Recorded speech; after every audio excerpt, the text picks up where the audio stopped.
तो ठीक है, मेरा नाम डॉक्टर अर्जुन है, ठीक है। और हम लोग देखेंगे अभी प्लांट के बारे में, पौधों के बारे में देखेंगे, ठीक है। और एक बहुत ही इंपॉर्टेंट चीज हम यहाँ पे देखने वाले हैं, जिस प्रोसेस का नाम है प्रकाश संश्लेषण, ठीक है। प्रकाश संश्लेषण बेसिकली जो सारा जो चैप्टर होगा तुम्हारा, वो सारा प्रकाश संश्लेषण के पे ही हम लोग डिस्कस करेंगे, ठीक है। तो आओ शुरू करते हैं, ठीक है। पहले हम ये जानो कि प्रकाश संश्लेषण होता क्या है। तो प्रकाश संश्लेषण जानोगे तभी ये क्वेश्चन का आंसर दे पाओगे कि प्रकाश संश्लेषण की क्रिया में ऑक्सीजन बाहर कहाँ से निकलता है। तो हमें जानना है कि प्रकाश संश्लेषण होता क्या है। तो प्रकाश संश्लेषण ये एक ऐसा तरीका है जिसमें प्लांट अपना खाना बनाता है, ठीक है। प्लांट अपना खाना बनाता है। तो प्लांट को खाना बनाने के लिए ये काम करना है। प्रकाश संश्लेषण एक है ना, एक प्रोसेस है जो प्लांट को करना है। तो आखिर इस प्रोसेस में होता क्या है। तो इस प्रोसेस में प्लांट ये करता है कि जो बाहर का हमारा जो नेचर है, इन्वायरमेंट है, बाहर जो कंडीशन है, उस कंडीशन से CO2 लेता है और CO2 को कंबाइन करता है H2O से।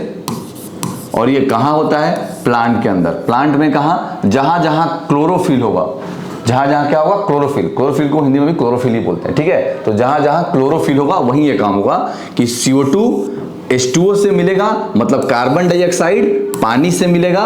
और इस प्रोसेस का रिजल्ट क्या होगा? तो जब कार्बन डाइऑक्साइड पानी से मिलता है तो बनता है ग्लूकोज। उसका फॉर्मूला क्या होता है? C6H12O6। और इस प्रोसेस में जो हम नहीं चाहते, मतलब हमारा टारगेट प्लांट का ये काम है कि उसको सिर्फ खाना चाहिए, लेकिन उसको मिल जाता है एक प्रोडक्ट, अपने आप रिलीज होगा। उस प्रोडक्ट का नाम है ऑक्सीजन। तो हमें ये देखना है कि भैया हमने लिया CO2, उसको कंबाइन किया H2O से, तो बना ग्लूकोज, अब बाहर निकला ऑक्सीजन। तो ये ऑक्सीजन कहाँ से आ सकता है? तो या तो CO2 वाले ऑक्सीजन से, या फिर आ सकता है H2 वाले ऑक्सीजन से। तो साइंटिस्ट ने क्या किया, ये जानने के लिए कि ये ऑक्सीजन कहाँ से आया है, CO2 से आया है कि H2O से आया है, मतलब कार्बन डाइऑक्साइड से आया है कि पानी से आया है, ये देखने के लिए क्या किया कि जो कार्बन डाइऑक्साइड का ऑक्सीजन था उसको 60, मैंने क्या बताया कि ऑक्सीजन का बेसिकली आप केमिस्ट्री में पढ़े होंगे कि ऑक्सीजन के बहुत सारे रूप होते हैं। ऑक्सीजन तो उसका एटॉमिक नंबर तो सेम ही रहेगा 8, लेकिन उसका जो मास नंबर है वो बदलते रहता है। जैसे कि मान लीजिए हो सकता है 16 या हो सकता है 18। ऐसा ऑक्सीजन का बहुत सारा नेचर में, बहुत सारा ऑक्सीजन का नेचर में जिसमें ऑक्सीजन का एटॉमिक नंबर सेम हो लेकिन मास नंबर बदलते रहता है। तो साइंटिस्ट ने क्या किया कि CO2 वाले ऑक्सीजन को 16 ही रखा, इसका मास नंबर फिक्स रखा, और H2 वाले ऑक्सीजन को ले लिया ऑक्सीजन 18 वाला। तो अब हम ये देखेंगे कि जो ऑक्सीजन रिलीज हो रहा है वो 16 वाला है कि 18 वाला है। अगर वो ऑक्सीजन 16 वाला है मतलब ऑक्सीजन कहाँ से आया है? CO2 से आया है। अगर वो ऑक्सीजन 18 वाला है मतलब कहाँ से आया है? H2O से आया है। और हमें ये बार बार देखा गया कि ये जो ऑक्सीजन है उसका मास नंबर 18 है, मतलब ये ऑक्सीजन कहाँ से आया है? तो ये ऑक्सीजन जल से आया है। तो इस रिसर्च में ये पता चला कि इस प्रोसेस में जो प्रकाश संश्लेषण की क्रिया है, इस प्रोसेस में जो ऑक्सीजन निकलता है वो H2O से निकलता है, ना कि CO2 से निकलता है। और ये बहुत ही जरूरी सवाल है, बहुत इंपॉर्टेंट सवाल है, जो कि ओलंपियाड में, नीट में कई बार पूछा गया, ठीक है। तो इसका आंसर होगा जल से। प्रकाश संश्लेषण की क्रिया में ऑक्सीजन बाहर कहाँ से निकलता है? तो होगा जल से, ठीक है। चलो नेक्स्ट सवाल की तरफ चलते हैं, हम लोग अगले सवाल की तरफ चलते हैं। अगला सवाल क्या है? तो अगला सवाल अपना ये है कि प्रकाश संश्लेषण के लिए निम्न में से कौन से कच्चे पदार्थ की आवश्यकता नहीं है? अभी पिछले ही सवाल में मैंने आपको एक्सप्लेन किया, सिर्फ आपको एक फॉर्मूला याद होना चाहिए कि प्रकाश संश्लेषण में होता क्या है, उससे कई सारे सवाल इस चैप्टर के सॉल्व हो जाएंगे। तो आप ये फॉर्मूला तो अपने दिमाग में बैठा ही लीजिए कि प्रकाश संश्लेषण में क्या हो रहा है भाई। तो प्रकाश संश्लेषण में प्लांट CO2 को H2O से कंबाइन कर रहा है, मतलब कार्बन डाइऑक्साइड को वाटर से कंबाइन कर रहा है। और इस प्रोसेस में बन क्या रहा है? तो प्लांट खाना बना रहा है। खाना किस फॉर्म में बनाता है? ग्लूकोज के फॉर्म में। ग्लूकोज का फॉर्मूला क्या है? C6H12O6, और इसको बोलते हैं ग्लूकोज। और इस प्रोसेस में जो हम चाहते नहीं थे लेकिन रिलीज हुआ है कंपाउंड जिसको बोलते हैं ऑक्सीजन, एक एलिमेंट जो कि ऑक्सीजन। तो ये सवाल, और ये होता कहाँ है? Green part of the plant में, जिसको क्या बोलते हैं बताइए? जिसको बोलते हैं हम लोग क्लोरोफिल। क्लोरोफिल। और ये होता कहाँ है? जहां जहां प्लांट आपको हरा हरा दिख रहा है ना, सब जगह समझो क्लोरोफिल के कारण। जैसे सबसे ज्यादा जरूरी चीज क्या है? पत्ता, लीफ मतलब पत्ता। तो प्रकाश संश्लेषण कहाँ होता है? पत्ता में, पत्तियों में होता है, ठीक है। ये बात आपको ध्यान रखना है। तो इस प्रोसेस से ये भी सवाल सॉल्व हो जाएगा। बताइए, देखिए प्रकाश संश्लेषण के लिए निम्न में से कौन से कच्चे पदार्थ की आवश्यकता नहीं है, तो बताइए। और ये प्रोसेस, एक सबसे इंपॉर्टेंट बात, ये प्रोसेस के लिए सबसे इंपॉर्टेंट चीज क्या है कि आपको चाहिए लाइट। लाइट मतलब बताइए प्रकाश, प्रकाश की ऊर्जा चाहिए हमें। लाइट मतलब प्रकाश, प्रकाश का ऊर्जा चाहिए हमें, प्रकाश का ऊर्जा चाहिए, प्रकाश की ऊर्जा चाहिए, तो मतलब लाइट चाहिए। अब आप खुद देखो कि प्रकाश संश्लेषण में क्या लग रहा है, तो कच्चा पदार्थ है, क्या लग रहा है बोलो, CO2 मतलब कार्बन डाइऑक्साइड। अब देखिए अगला क्या लग रहा है, H2O भी लग रहा है, तो H2O कोई कच्चा पदार्थ तो है नहीं, लेकिन और क्या लग रहा है, लाइट लग रहा है, मतलब प्रकाश लग रहा है। अब ऑप्शन देखिए हम लोग आते हैं, प्रकाश संश्लेषण में इनमें से कौन से कच्चे पदार्थ की आवश्यकता नहीं है, तो कार्बन डाइऑक्साइड चाहिए। ऑक्सीजन चाहिए कि नहीं चाहिए, ऑक्सीजन कहाँ चाहिए, ऑक्सीजन तो बनता है, चाहिए क्यों, तो पहले देखते ही आप इस सवाल को लगा सकते हैं कि प्रकाश संश्लेषण में ऑक्सीजन की जरूरत नहीं है, ऑक्सीजन तो उल्टा अपने आप बनता है, हमें सिर्फ चाहिए कार्बन डाइऑक्साइड और जल दे दीजिए हमको, और क्लोरोफिल चाहिए ही चाहिए, ऑप्शन नंबर डी, क्योंकि क्लोरोफिल में ही प्रोसेस होता है। तो इसका आंसर क्या जाएगा, अपने आप जाएगा इसका आंसर बी, मतलब प्रकाश संश्लेषण में ऑक्सीजन की जरूरत नहीं है, ऑक्सीजन तो इस प्रोसेस में अपने आप निकलता है। तो आप देख पा रहे हैं कि ये सिर्फ आपको फॉर्मूला अगर याद रहे कि CO2 मतलब कार्बन डाइऑक्साइड पानी से रिएक्ट करता है, क्लोरोफिल और इन किसके प्रेजेंस में, किसकी उपस्थिति में, प्रकाश की उपस्थिति में, तो बनता है ग्लूकोज और निर्मित होता है ऑक्सीजन। ये फॉर्मूला 4 कॉन्सेप्ट से आप इस चैप्टर के 20 to 30% सवाल को अपने आप बना सकते हैं। चलिए अगला क्वेश्चन, अगला क्वेश्चन, मनुष्य में प्रमुख उत्सर्जी अंग कौन सा है, बताइए। देखिए आप, हम लोग जो है मनुष्य में बात कर रहे हैं हम लोग, तो देखिए हम जो भी खाना खाते हैं ना, हम जो भी खाना खाते हैं सबसे पहले उसका पाचन होता है ना, डाइजेशन होता है, पाचन होगा, फिर वो खाना जो है वो एब्जॉर्ब होके है ना कहाँ पहुंच जाएगा बोलो, ब्लड में, ब्लड में मतलब खून में पहुंच जाएगा हमारे, ठीक है। चाहे कुछ भी खाएं, फाइनली लास्ट में कहाँ पहुंचना है, सब चीज को खून में पहुंच जाना है लास्ट में, ठीक है। और इस खून के द्वारा बॉडी में हर जगह जा रहा है, जिससे ब्लड तो हर जगह बॉडी में जा रहा है, जो हमारा हार्ट है वो ब्लड क्या कर रहा है बोलो, पंप कर रहा है हर मिनट में, और ये बॉडी के हर पार्ट में जा रहा है। तो मुझे ये बताइए कि जो भी हमारे ब्लड में जो सब जगह से बॉडी में होता कैसे है, आपको मैं कॉन्सेप्ट समझा दूं। जैसे ब्लड है वो हर टिश्यू को चाहिए, हर सेल को चाहिए, बॉडी में हर जितना बॉडी में हमारे ऑर्गन है, लीवर, किडनी, हार्ट, फेफड़ा, सबको चाहिए, सबको चाहिए। तो हर जगह ब्लड जाता है, ब्लड में से जो इंपॉर्टेंट चीज है, जो न्यूट्रिएंट चीज है, जो हमको जरूरत है, ऑक्सीजन, ग्लूकोज, जो विटामिन, सब जो है वो इंपॉर्टेंट चीज ले लेता है ऑर्गन। जैसे मान लीजिए कि हम भेज दिए लीवर के पास, है ना, विक के पास, चाहे फेफड़ा के पास, तो फेफड़ा उसमें से ऑक्सीजन ले लिया। आज जो सिर्फ लेता नहीं है, ब्लड तो जैसे फिक्स है बॉडी में कितना, जैसे 5 लीटर 1 मिनट में पंप होता है, तो 5 लीटर तो हर मिनट में 5 लीटर जाता है, और हार्ट के पास लौट के 5 लीटर आ भी जाता है। इसका मतलब उसमें से इंपॉर्टेंट चीज निकाल लो, और जो खराब चीज है वो ब्लड में डाल दो। अपना वेस्ट जो बना रहा है प्लांट वो डाल देता है, और एनिमल है ना, ह्यूमन, वो वेस्ट जो बना रहा है वो उसी ब्लड में, तो जो ब्लड आया उसमें से इंपॉर्टेंट चीज लिया, और जो वेस्ट बनाया है उस वेस्ट को उसी ब्लड में डाल के फिर हार्ट के पास भेज दिया। तो जो वेस्ट है वो तो घूमते रहेगा बॉडी में, तो आखिर ये वेस्ट क्षमता कहाँ है, निकलता कहाँ है, तो उसका आंसर जाएगा बताओ, रक्त में थोड़ी, है ना, उस रक्त में तो फैल रहा है, रक्त मतलब ब्लड, रक्त में तो वेस्ट है ये है, तो आखिर उस रक्त में से छानेगा कौन, उस वेस्ट को निकालेगा कौन, तो उसके लिए हमारे बॉडी में बहुत ही इंपॉर्टेंट अंग है जिसको बोलते हैं विक। विक मतलब बोलो किडनी, किडनी, किडनी ही छानता है हर चीजों को और बॉडी से बाहर निकालता है ना, एक्सक्रीशन किडनी द्वारा होता है, जिसमें जो कि आप किडनी छान देता है, और उस किडनी में क्या होता है बताओ, किडनी में बेसिकली यूरिन के द्वारा, है ना, पेशाब के द्वारा हम लोग इस चीज को जो देखते हैं कि किडनी जो है वो वेस्ट निकालता है ना, यूरिन के द्वारा, यूरिन वेस्ट के द्वारा निकालता है। तो इसका आंसर क्या जाएगा बताओ, इसका आंसर जाएगा विक। चलो एक बार ऑप्शन पे हम लोग देख लेते हैं, है ना। रक्त में तो खुद वेस्ट है, रक्त में तो खुद ही वेस्ट है, क्यों निकालेगा। श्वेत ग्रंथि मतलब बोलो सैलिवरी ग्लैंड, ये वेस्ट थोड़ी निकालता है, सैलिवरी ग्लैंड कोई वेस्ट निकालता है, ये हमारे मुंह में लार बन रहा है ना, वो सैलिवरी ग्लैंड से निकलता है, तो वेस्ट थोड़ी निकाल रहा है, वो तो खुद सीक्रेट कर रहा है। और चौथा ऑप्शन क्या है बोलो, अंग्राशय, तो ये बिल्कुल नहीं होगा। तो इसमें बिल्कुल साफ आंसर है इसका, 1 लाइनर क्वेश्चन है कि इसमें वीक होगा, मतलब किडनी होगा, किडनी से ही बॉडी का मोटा मोटी पता होना चाहिए कि फेफड़ा से क्या होता है बोलो, एयर एक्सचेंज होता है, हवा का आदान प्रदान होता है। और किडनी से क्या होता है, बॉडी में जो भी वेस्ट बन रहा है उसको हम लोग किडनी छान देता है और वही वेस्ट को आप पेशाब के माध्यम से, यूरिन के माध्यम से निकालते हैं। तो ये हो गया इसका आंसर। बढ़ते हैं हम लोग अगले सवाल के तरफ। चलिए जी,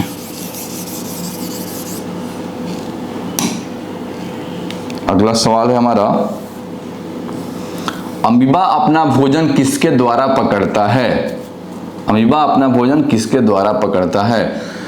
बहुत ही इंपॉर्टेंट क्वेश्चन है, बहुत ही बेसिक क्वेश्चन है, समझिए, है ना। अमीबा का स्ट्रक्चर कैसा होता है? अमीबा ऐसा दिखता है, देखो ये अमीबा है, अमीबा ऐसा दिखता है। इसका मतलब इसका शेप फिक्स नहीं है, इसका आकार बदलते रहता है। लेकिन देखो अमीबा के, सपोज अमीबा के पास ये खाना दिखा बाहर में, तो अमीबा इसको कैसे पकड़ता है? तो ये जो ये आपको ये वाला पार्ट दिख रहा है ना, ये वाला पार्ट, इसको हम लोग इंग्लिश में बोलते हैं सूडोपोडिया और हम लोग हिंदी में क्या बोलते हैं? कूटपाद। इससे कैसे होता है, बहुत इंपॉर्टेंट क्वेश्चन है कि ये सूडोपोडिया को पहले बड़ा करता है। अब देखो जैसे मान लो ये खाना पड़ा हुआ है यहाँ पे, अब इसको कैसे पकड़ना चाहेगा? तो पहले अपना सूडोपोडिया थोड़ा बड़ा करेगा, ये वाला सूडोपोडिया को भी थोड़ा बड़ा करेगा। अब अपने आप देखो खाना उसके अंदर आ गया कि नहीं आ गया, और यहां से इस सूडोपोडिया को कवर कर लेगा। देखो इस सूडोपोडिया से, ये जो सूडोपोडिया है मतलब कूटपाद है, उस कूटपाद से इस खाने को ऐसे कवर कर लेगा, खाने को ऐसे कवर कर लेगा, खाने को ऐसे कवर कर लेगा। अब अपने आप देखो ये अंदर आ गया, ये फूड अंदर आ गया। तो ये जो ऑर्गन है, बहुत वन लाइनर क्वेश्चन है, इसमें कोई ज्यादा कॉन्सेप्ट नहीं है कि ये जो ऑर्गन है इसको बोलते हैं हम लोग सूडोपोडिया कूटपाद, जिसके द्वारा देखो अमीबा के पास जीव तो होगा नहीं, अमीबा ये वन सेलुलर ऑर्गेनिज्म है, उसके पास कैसे जीव हो सकता है? एक सेल वाला है, जीव किसके पास आया? ये बात समझ जाओ, जीव मतलब जीव क्या है? जीव एक अंग है, ऑर्गन है। तो जीव किसके पास आया? सबसे एडवांस जो है उसके पास आया, जो सबसे ऊपर की श्रेणी में है। मतलब हम लोग पढ़ते हैं मोनेरा, प्रोटिस्टा, प्लांट, और सबसे लास्ट में क्या बोलो? फंजाई, और सबसे लास्ट में एनिमल है, एनिमल। तो एनिमल के पास ही जीव है और किसी के पास जीव नहीं है, तो कहां से हो सकता है? तो इसमें क्या होगा आंसर बोलो? कूटपाद। वन लाइनर है, बहुत इंपॉर्टेंट है बोर्ड की एग्जाम के लिए और नीट और ओलंपियाड के लिए भी इंपॉर्टेंट है। अमीबा के बारे में इतना पता होना चाहिए कि अमीबा का शेप कैसा होता है? तो कोई शेप नहीं होता है, उसका शेप बदलते रहता है ना, जिगजैग बना दिया करिए। चलिए अगले क्वेश्चन की तरफ बढ़ते हैं हम लोग। ये जो है देखो, ये क्वेश्चन में थोड़ा प्रॉब्लम है ना, ऑक्सीजन लिखा हुआ है, ऑक्सीजन जैसा कोई चीज नहीं होता है।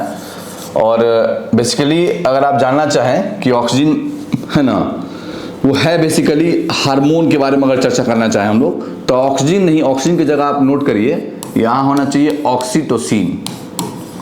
ऑक्सीटोसिन होता है, ऑक्सीजन नहीं होता है, ठीक है। तो ऑक्सीटोसिन क्या होता है? वो एक हार्मोन होता है। कहां से निकलता है ये हार्मोन? ये हमारे निकलता है पिट्यूटरी ग्लैंड से, है ना, ग्लैंड से हमारे निकलता है, जो कि ब्रेन में है ना, हमारे दिमाग में है, ब्रेन में है, और वहां से निकलता है ये हार्मोन ऑक्सीटोसिन। और ये बेसिकली क्या हार्मोन, हार्मोन क्या होता है भाई? हार्मोन के बारे में क्या जानना है आपको? तो हार्मोन एक ऐसा चीज है कि देखो बॉडी में कोई भी सिग्नल देने के लिए हमारे पास कई सारा सिस्टम है। जैसे सिग्नल पहुंचाने के लिए हमारे पास जो सिस्टम है उसको बोलते हैं नर्वस सिस्टम, है ना। नर्व के द्वारा, अभी आगे आएगा सवाल एक और जिसमें डिस्कस करेंगे। तो नर्व के द्वारा कंडक्शन है, तार बिछा हुआ है, समझो कि ऐसे शरीर में तार बिछा हुआ है। लेकिन बॉडी में जहां जहां तार नहीं पहुंच सकता है वहां के लिए व्यवस्था दिया गया है हार्मोन, वहां हार्मोन दिया गया है। तो ऐसे हालांकि आगे आएगा ये, तो इस करेक्ट कर लीजिए। ऑक्सीजन क्या है? तो ऑक्सीजन एक हार्मोन है जो कि है ना, हार्मोन है, ऑक्सीजन नहीं है, पहला बात ये करेक्ट कर लो। इस हार्मोन का नाम क्या होगा बोलो? Oxytocin, not oxygen. ऑक्सीजन जैसा कोई भी चीज होता ही नहीं है, ठीक है जी। चलिए अगला सवाल, मैग्नीशियम पाया जाता है, बताओ मैग्नीशियम कहां पाया जाता है? तो मैग्नीशियम पाया जाता है कहां पे? तो चलिए ऑप्शन देखते हैं हम लोग। तो पहला ऑप्शन दिया है क्लोरोफिल में, ठीक है, और दूसरा ऑप्शन है लाल रक्त कण में, और तीसरा ऑप्शन है वर्गी लवण में, और श्वेत रक्त कण में। देखो इसका बहुत सिंपल आंसर है, इसका आंसर जाएगा क्लोरोफिल। क्लोरोफिल कैसे, मैं समझाता हूं, सुनो। तो बहुत बेसिक कॉन्सेप्ट है। होता क्या है कि मैंने, है ना, क्लोरोफिल के बारे में आप जानते क्या है? तो देखो क्लोरोफिल के बारे में बस इतना जानते हैं कि ग्रीन कलर का ग्रीन कलर का ये एक पदार्थ है, ग्रीन कलर का, हरा कलर का ये एक पदार्थ है ना, जो कि प्लांट में पाया जाता है, पौधों में पाया जाता है, मेनली उसके पत्ती में, इसीलिए देखो ग्रीन दिखता है वो पत्ती, इसीलिए ग्रीन दिखता है।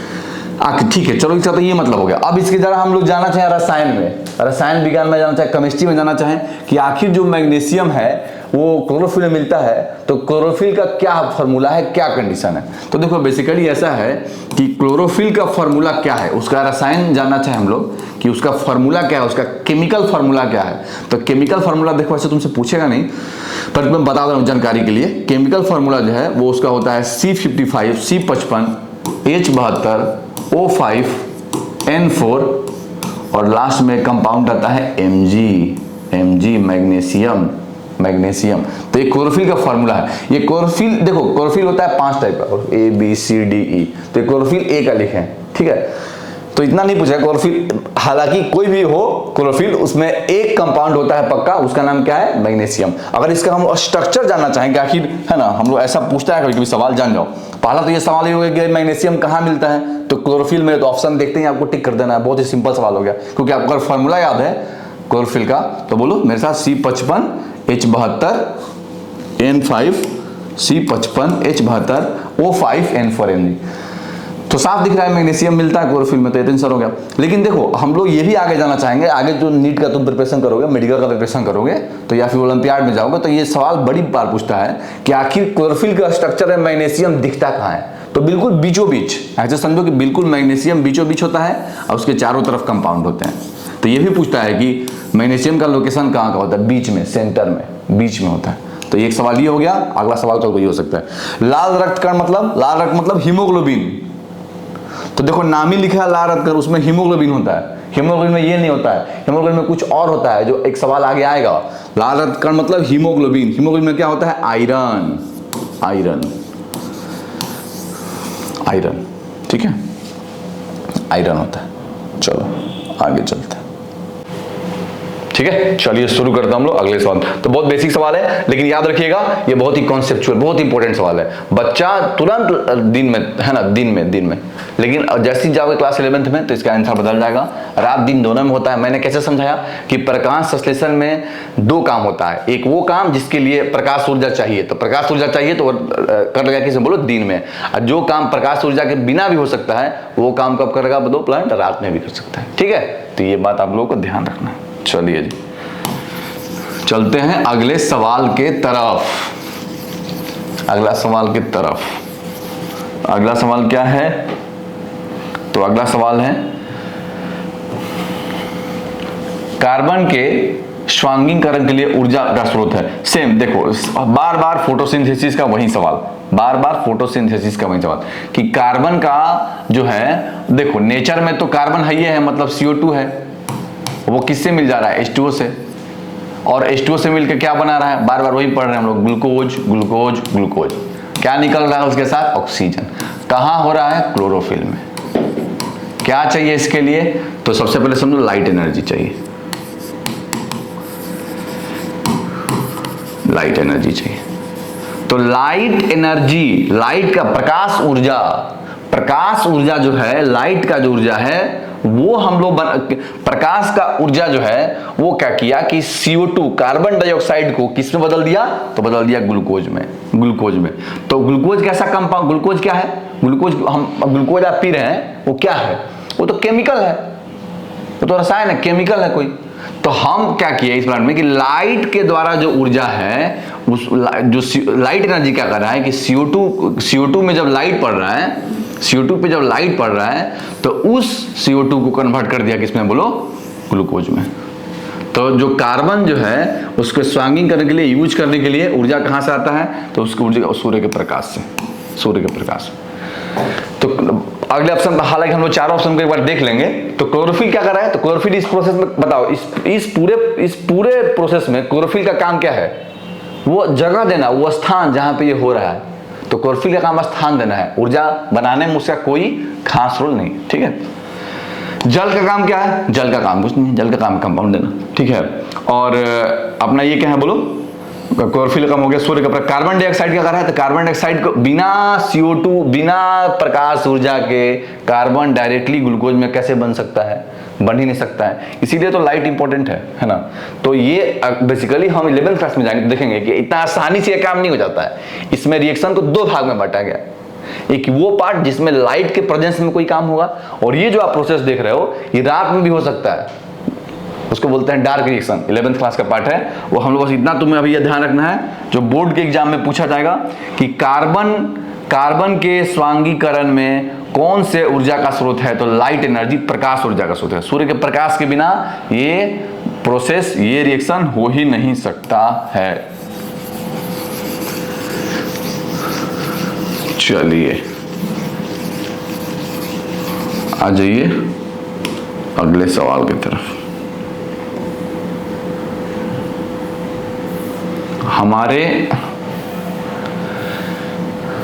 हमारे शरीर में कौन सा हार्मोन कार्बोहाइड्रेट, प्रोटीन तथा वसा के उपापचय का नियंत्रण करता है, बताओ। बहुत इंपॉर्टेंट सवाल, बहुत इंपॉर्टेंट सवाल।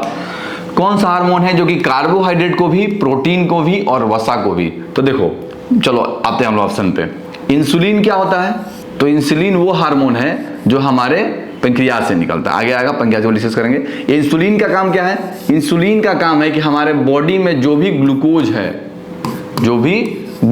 है वो हमारे रक्त में उसका मात्रा क्या है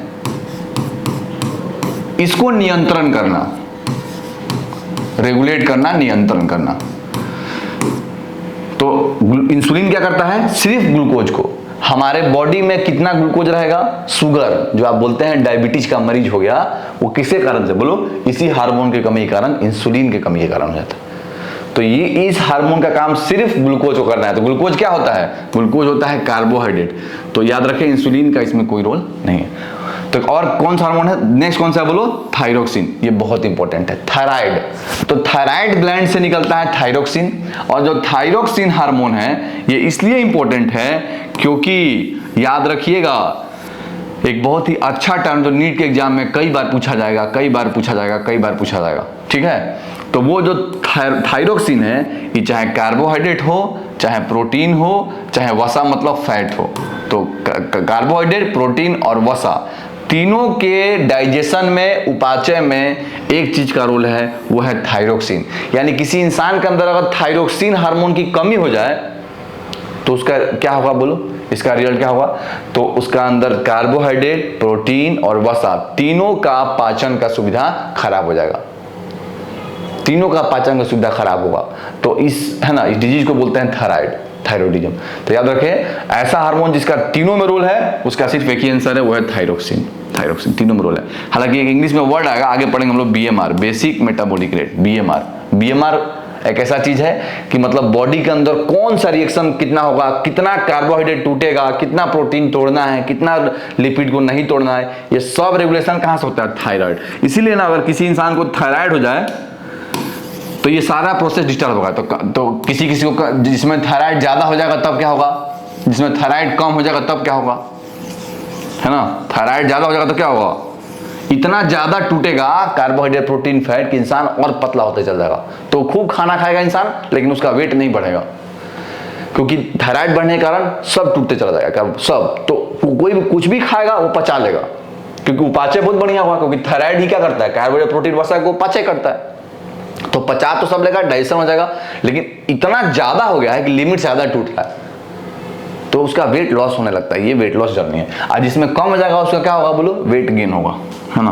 तो ये हालांकि 11th क्लास का टॉपिक है, ये हम लोग देखेंगे कैसे होता है। ज्यादा टूटेगा तो और क्या होगा, बोलो ज्यादा टूटेगा तो क्या बनेगा, ऊर्जा बनेगा, हीट बनेगा, है ना। चलिए आगे चलते हैं। ये ऑप्शन एक बार देख लो। एक ऑप्शन दिया है टेस्टोस्टेरोन। टेस्टोस्टेरोन का कोई क्या रोल है इसमें, कुछ भी रोल नहीं है। टेस्टोस्टेरोन क्या होता है, इसका रोल क्या है टेस्टोस्टेरोन का, इसका काम है हमारे बॉडी में स्पर्म बनाना, जीवाणु, है ना, जीवाणु बनाना। इसका कार्बोहाइड्रेट, प्रोटीन और वसा में कोई रोल नहीं है। एस्ट्रोजन का काम क्या है, जो काम मेल में है टेस्टोस्टेरोन का वही काम फीमेल में किसका है, एस्ट्रोजन का, क्योंकि फीमेल में टेस्टोस्टेरोन नहीं होता है। तो ये तीन में से चौथा में से कौन सा ऑप्शन जाएगा बोलो? बहुत इजी क्वेश्चन हो गया, ये जाएगा आंसर इसका थायरॉक्सिन। थायरॉक्सिन। निम्नलिखित में से कौन मलेरिया परिजीवी है? बताओ मलेरिया किससे होता है? तो देखो मलेरिया के बारे में थोड़ा जान लो, है ना, कि मलेरिया होता है बेसिकली एक प्रोटोजोआ से जिसका नाम होता है प्लाज्मोडियम। प्लाज्मोडियम, ठीक है, ये प्लाज्मोडियम करता है ये मलेरिया, ठीक है, प्लाज्मोडियम करता है। लेकिन इस ये जो दिख रहा है आपको जो है ना प्लाज्मोडियम, जिसको बोलते हैं प्रोटोजोआ, परिजीवी। परिजीवी मतलब प्रोटोजोआ, पैरासाइट है, ठीक है। तो प्लाज्मोडियम क्या करता है बेसिकली? तो प्लाज्मोडियम अपने आप तुम्हारे शरीर में नहीं जाएगा, ये बेसिकली एक मच्छर के द्वारा जाता है, ठीक है, जिसको बोलते हैं हम लोग, बोलो मलेरिया किससे फैलता है? बहुत ही इंपॉर्टेंट सवाल है ये। मलेरिया जो है वो फीमेल एक मॉस्किटो है जिसका नाम है एनोफिलीज, हिंदी में भी एनोफिलीज ही बोलते हैं। तो फीमेल एनोफिलीज एक मॉस्किटो है जो फीमेल, मेल नहीं फीमेल, ये मच्छर अगर काटेगा आपको तो उस मच्छर के अंदर होता है ये प्लाज्मोडियम, उसके लार में, है ना, और ये काटेगा तो हमारे ब्लड में आ जाएगा मलेरिया। तो वन लाइनर क्वेश्चन है भैया ये, है ना, कि मलेरिया परजीवी क्या है? तो मलेरिया कौन सा है? तो बोलो क्या है? प्लाज्मोडियम है, प्लाज्मोडियम। हालांकि देखो इसमें ऑप्शन एक दिया हुआ है प्रोटोजोआ, तो प्लाज्मोडियम होता क्या है? तो प्लाज्मोडियम प्रोटोजोआ ही होता है, लेकिन नाम पूछे कि बताओ उस परजीवी का नाम क्या है, तो ज्यादा बेटर मेरे पास ऑप्शन कौन सा है? जो करने वाला है वही मेरे पास है। अब प्रोटोजोआ के अंदर तो बहुत सारा चीज आता है, प्रोटोजोआ तो एक बड़ा फाइलम है ना, मोनेरा प्रोटिस्टा, है ना, तो प्रोटिस्टा के अंदर में आता है प्रोटोजोआ। तो हम क्यों जाए उस ऑप्शन के पास जब हमारे पास डायरेक्ट ऑर्गेनिज्म का नाम ही है, उस परजीवी का नाम ही है, तो ये ऑप्शन जाने का कोई मतलब नहीं है। लेशमैनिया क्या है? लेशमैनिया क्या करता है बोलो? तो कालाजार, कालाजार एक बीमारी है, कालाजार बीमारी है जो कि कौन करता है बोलो? लेशमानिया। और ये फैलता किससे है? एक फ्लाई होता है जिसको बोलते हैं सैंड फ्लाई, ठीक है। तो ये हालांकि मैं ऑप्शन के कारण डिस्कस कर दे रहा हूं, पर ये अपने को बहुत ही वन लाइनर सवाल है कि मलेरिया किसके द्वारा फैलता है, तो उस नाम क्या होगा? बोलो प्लाज्मोडियम। प्लाज्मोडियम बहुत ही वन लाइनर और इजी क्वेश्चन है। चलिए जी, हरे पौधों में पोषण की विधि है, तो हरा पौधा क्या करता है बोलो? हरा पौधा अपना काम कैसे चलाता है? तो हरा पौधा क्या करता है? तो हरा पौधा अपना काम खुद चलाता है, क्योंकि वो क्या करता है? प्रकाश संश्लेषण, और उसको द्वारा अपना ऊर्जा खुद बनाता है। हम लोग कैसे हैं बताओ? हम लोग क्या कहें बोलो? हम लोग अपने खाने के लिए दूसरे पे जरूरी है ना, हम लोग परपोषी हैं, बोलो हम लोग परपोषी हैं। मतलब इंसान जो होता है वो अपने खाने के लिए दूसरों पे डिपेंडेंट है। प्लांट खाना बनाएगा, प्लांट से हम खाएंगे जो वेजिटेरियन है, या फिर डायरेक्ट एनिमल खाएंगे तो नॉन वेजिटेरियन। तो हम लोग जो है याद रखिए, हरों पौधों में पोषण की विधि क्या है? तो याद रखिए भैया, हरा पौधा क्या करता है? प्रकाश संश्लेषण, प्रकाश संश्लेषण। और प्रकाश संश्लेषण से क्या बनाता है? तो यही पढ़ता रहे, प्रकाश संश्लेषण में अपना खाना बनाता है, अपना खाना स्वयं बनाता है, अपना खाना स्वयं बनाता है, स्वयं बनाता है। तो जो अपना खाना स्वयं बनाता है, खुद बनाता है, ऐसे जीव को क्या बोलते हैं? ऐसे जीव को बोलते हैं स्वपोषी। स्वपोषी, तो इसका आंसर क्या होगा बोलो? स्वपोषी। परपोषी हम लोग हैं, ठीक है। परजीवी मतलब पैरासाइट, मतलब वो तुम्हारे ऊपर ही रहेगा, जो कि जैसे कि तुम्हारे सर में जू पड़ जाता है ना, वो पैरासाइट है, परजीवी है। वो तुमको कंप्लीट मारेगा नहीं, बस तुम्हारे ऊपर रहेगा, खाना खाते रहेगा, तो वो परजीवी है, वो पैरासाइट है। जो कि पिछला सवाल हम लोग डिस्कस किए थे प्लाज्मोडियम के बारे में, वो परजीवी है, वो पैरासाइट। चलिए चलते हैं अगले सवाल की तरफ। क्लोरोफिल का रंग कैसा है? अभी 12 बता रहा हूं मैं, खुद सोचो, ये सवाल अपने आप सोच सकते हो कि क्लोरोफिल कहाँ मिलता है? पत्ती में। पत्ती का रंग कैसा दिखता है बताओ? ग्रीन, है ना, तो इसीलिए उसका कलर कैसा है बोलो? हरा।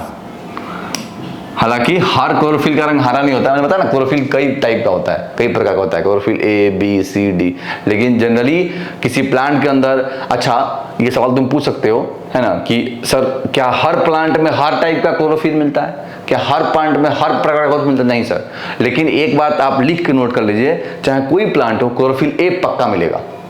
ए के अलावा हो सकता है किसी के पास बी हो, किसी के पास सी हो, किसी के पास डी हो, लेकिन ए 100% होगा। तो ए होने के कारण, और ए का रंग कैसा होता है बोलो? हरा। इसी कारण से हम ये बोलते हैं कि क्लोरोफिल का रंग कैसा होता है बोलो? हरा होता है। इस सवाल को आप अपने दिमाग से भी गेस कर सकते हैं कि क्लोरोफिल कहां मिलता है बोलो? पत्तियों में, पत्तियों में। और पत्तियों का कैसा कलर होता है बताओ? हरा होता है। तो इसलिए रंग कैसा होगा बोलो? हरा होता है। That's it. चलिए आगे बढ़ते हैं। पौधों में जाइलम, पौधों में जाइलम द्वारा पदार्थों का नाश। तो जाइलम क्या है भाई? जाइलम क्या है बताइए? जाइलम क्या है? तो देखो ऐसा होता है कि प्लांट जो है उसको पानी चाहिए, खाना बनाने के लिए क्या चाहिए? देखे थे आप CO2, CO2 के अलावा क्या चाहिए? पानी। तो पानी कहां से लेगा? हम रूट से, जो उसका नीचे जड़ है, जड़ है, उस जड़ से प्लांट जो है वो पानी लेगा। और क्या करेगा? देखो मान लो प्लांट के रूट है, ठीक है, इस जड़ से प्लांट पानी लिया, तो पानी प्लांट के अंदर पहुंच तो गया, लेकिन एक बात बताइए, क्या सिर्फ जड़ में पानी रहने से खाना बन जाएगा? नहीं, पत्ती तक पहुंचाना है, पत्ती तक पहुंचाना है। तो ये काम कौन करेगा? तो ये काम करेगा एक ऑर्गन जिसको आप भली भांति जानते हैं, जिसको क्या बोलते हैं बोलो? जाइलम। तो खुद बताओ, जाइलम को पानी पहुंचाना है, अब पानी कहां जाएगा? ऊपर से नीचे कि नीचे से ऊपर बोलो? नीचे से ऊपर जाएगा। तो इसीलिए सिंपल सवाल है कि पौधों में जाइलम द्वारा पदार्थों का स्थानांतरण कहां होता है? तो नीचे की ओर नहीं, ऊपर की ओर। यस, ऊपर की। याद रखें, कभी भी एक बड़ा इंपॉर्टेंट क्वेश्चन मैं तुम्हें बताता हूं, सुन लो। जल हमेशा जाएगा नीचे से ऊपर, और खाना नीचे से भी ऊपर जा सकता है, ऊपर से भी नीचे आ सकता है। ये बात समझ जाओ, क्योंकि खाना जो है वो कहां स्टोर है वो जरूरी नहीं है। कभी खाना यहां भी बनता है, खाना देखो बनता, जिसे आप बताया ना कि प्रकाश संश्लेषण कहां होता है? पत्ती में। लेकिन बनने के बाद पत्ती खाना अपने पास रखता थोड़ी है, सब जगह भेज देता है, प्लांट के पौधा के हर पार्ट में भेज देता है। अब हर पौधा में भेज दिया तो उसको हर जगह भेजना है, तो एक डायरेक्शन में सिर्फ जाएगा? नहीं। इसीलिए हम ये पढ़ते हैं और ये बताते हैं कि किस दिशा में जाता है जाइलम। तो जाइलम हमेशा पानी का प्रवाह कैसे करता है? नीचे से ऊपर। लेकिन पूछेंगे यही सवाल कि बताओ फ्लोएम, जो अभी अगला टॉपिक आएगा फ्लोएम, जाइलम पानी का स्थानांतरण करता है और फ्लोएम खाना का स्थानांतरण करता है। तो फ्लोएम का सवाल अगर पूछा जाए तो सिर्फ क्या बोलना है? ऊपर की ओर, नीचे की ओर, कई दिशा में। आंसर क्या देगा बोलो? कई दिशा में। ऊपर भी जा सकता है, नीचे भी, कैसे भी जा सकता है। तो ये सवाल मैंने यहां बता दिया। और इसी का एक भाई है जाइलम का, जिसको हम लोग क्या बोलते हैं बोलो? फ्लोएम। फ्लोएम कहां जाएगा? हर दिशा में, हर दिशा में। तो ये सवाल इस बार पूछ दिया, कल को पूछा कि बताइए फ्लोएम किस तरफ होगा? तो सिर्फ ऊपर की, नीचे की ओर नहीं, हर दिशा में, हर दिशा में, नीचे ऊपर हर जगह। लेकिन पानी हमेशा कहां जाएगा बोलो? एक ही डायरेक्शन, दैट इज ऊपर की ओर। तो यहां एक सवाल में मैंने दो सवाल बता दिया आपको कि जाइलम पूछा है, कल को एग्जाम में फ्लोएम पूछेगा। तो जाइलम में हमेशा ऊपर की ओर और फ्लोएम में किसी दिशा में। और क्यों है ये बता दिया। खाना कहीं भी हो सकता है, लेकिन पानी हमेशा जड़ से होके ऊपर जाएगा। चलिए आगे बढ़ते हैं।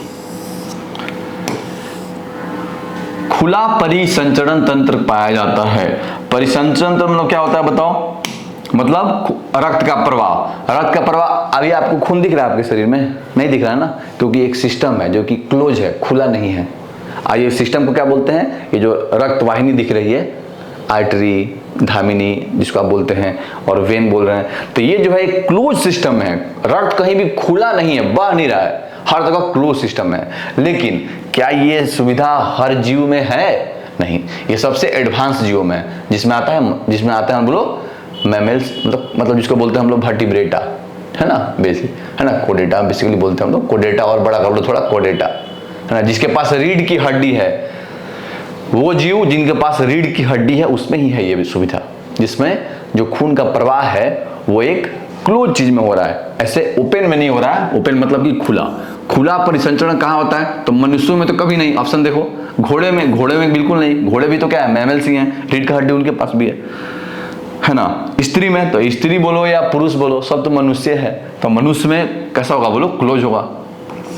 लेकिन दिया है कॉकरोच में, तो कॉकरोच में कैसा सिस्टम होता है बोलो? खुला होता है, खुला। हम लोगों में एकदम बिल्कुल क्लोज सिस्टम है। इस देखो, इस वेन में जा रहा है खून, यहां नहीं है इस खून में, और ये वेन जाएगा ब्लड को और हार्ट के पास लेके जाएगा, और आर्टरी अंदर है जो यहां पहुंचा रहा है। तो कहीं भी खून बह रहा है, बाहर नहीं, एकदम सिस्टम क्लोज में है, खुला में नहीं है, क्लोज में, बंद है। तो ये ध्यान रखेंगे।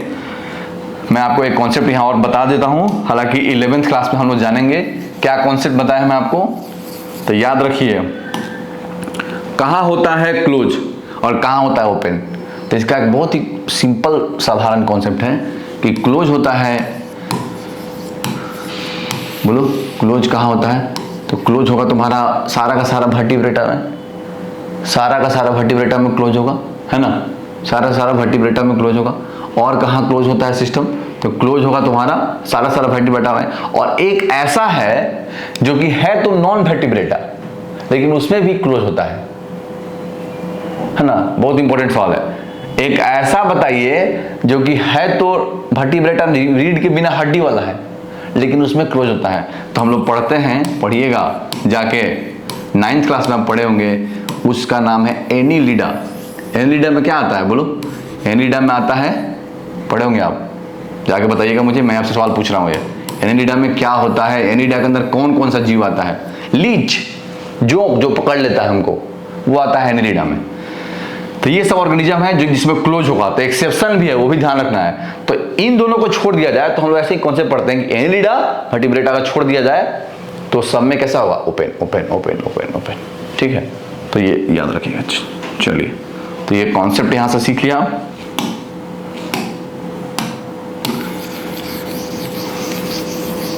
बढ़ते हैं अगले सवाल की तरफ।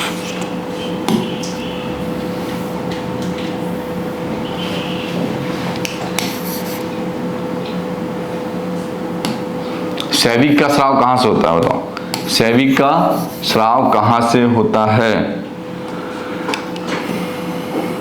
सैविक मतलब जूस, इंटेस्टिनल जूस, इंटेस्टाइन, आंत से।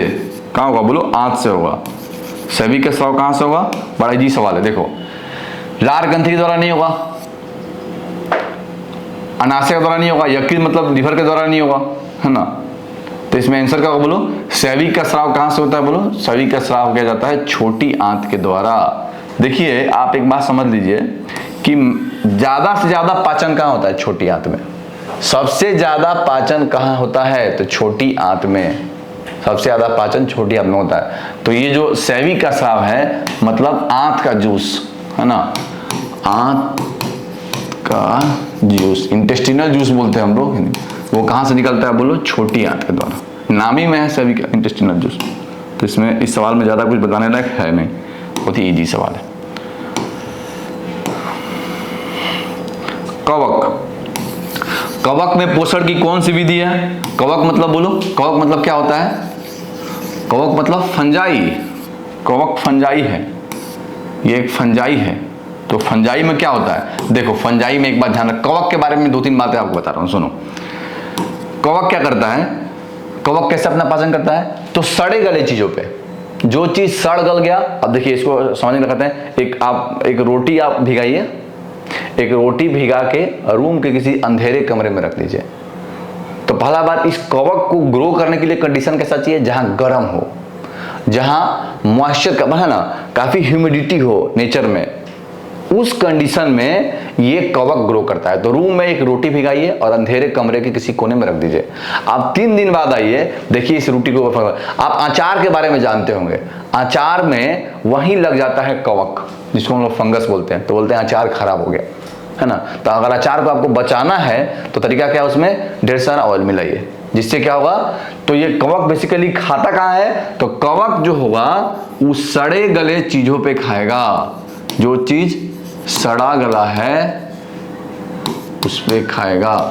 तो सड़ा गला है यानी कि जो मर चुका है, तो बताओ ये किस पे खाना खाता है अपना, बोलो मृत जीवी पे, मृत जीवी। देखो ये एक बहुत ही इंपॉर्टेंट चीज है, अगर इस दुनिया से सारे बैक्टीरिया और सारे कवक को हटा दिया जाए तो इस दुनिया में लाशों का ढेर लग जाएगा।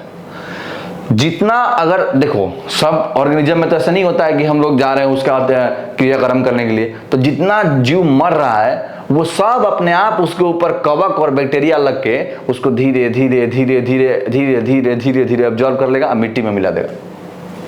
तो याद रखें, एक बहुत ही इंपॉर्टेंट चीज बताया जाता है कि बताइए मृत जीवी पे किसका सबसे ज्यादा, बैक्टीरिया और कवक। ये दोनों अगर धरती पर नहीं रहे तो लाशों का ढेर होगा। ये कहने के लिए बहुत ही इंपॉर्टेंट चीज, इसमें क्या कहना चाहते हैं हम, लाशों का ढेर होगा मतलब क्या कहना चाहते हैं कि ये मृत जीवी उस पर खाता है, ये नहीं रहेगा तो सिर्फ क्या होगा, मृत जीवी बढ़ते चले जाएंगे।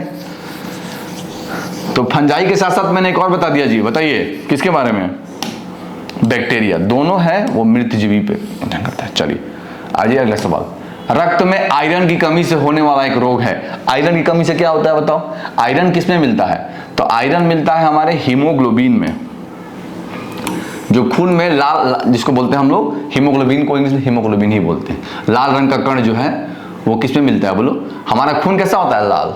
लाल किसके कारण होता है, तो उसके अंदर एक बहुत ही इंपॉर्टेंट चीज होता है जिसको बोलते हैं हीमोग्लोबिन। इस हीमोग्लोबिन के बीचों बीच क्या मिलता है, आयरन। यानी अगर किसी इंसान के अंदर आयरन की कमी हो तो हीमोग्लोबिन कम बनेगा, खून कम बनेगा, तो खून की उसके अंदर कमी हो जाएगी। तो जो खून की कमी हो जाता है उस स्थिति को क्या बोलते हैं, उसी को बोलते हैं अनेमिया, उसको बोलते हैं अनेमिया। उसको टीबी तो नहीं बोलते हैं, टीबी हो नहीं सकता है।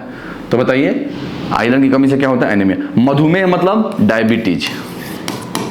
डायबिटीज किससे कमी से होता है, पीछे हम डिस्कस किए अभी, एक हार्मोन का नाम बोले थे, इंसुलिन। इंसुलिन हार्मोन का कमी हुआ तो क्या होगा बोलो, मधुमेह मतलब डायबिटीज होगा। इंसुलिन की कमी कारण होता है, ना कि आयरन की कमी कारण होता है।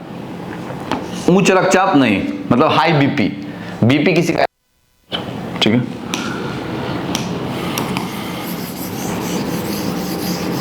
रोग नहीं है वो, बीपी कोई रोग नहीं है भैया, बीपी कोई रोग नहीं है।